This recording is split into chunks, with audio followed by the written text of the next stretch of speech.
Sen hardasan, mən harda.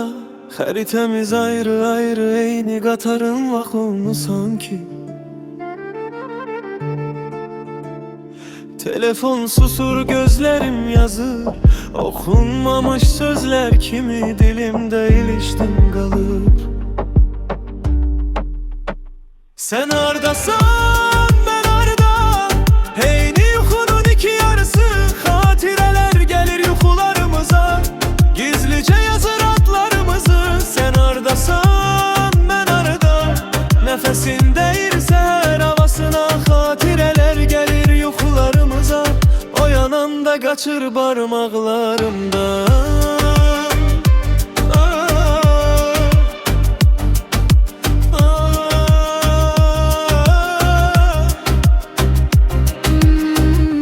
Senin kokunu taşır, adımların sanki yanımdan geçir. Geçidilerde üzün görünür, göz kırpırsan yine itirsen. Kafe küncünde senin sesin, stəkanda qalan dodaq izi tek. Adını çəkirəm içimdən, sanki çağıranda eşidəcəksən. Sen hardasan, mən harda. Eyni yuxunun iki yarısı, xatirələr gəlir yuxularımıza, gizlicə yazır adlarımızı. Sen hardasan, mən harda. Nəfəsin deyirsən havasına, xatirələr gəlir yuxularımıza. Oyananda qaçır barmaqlarında.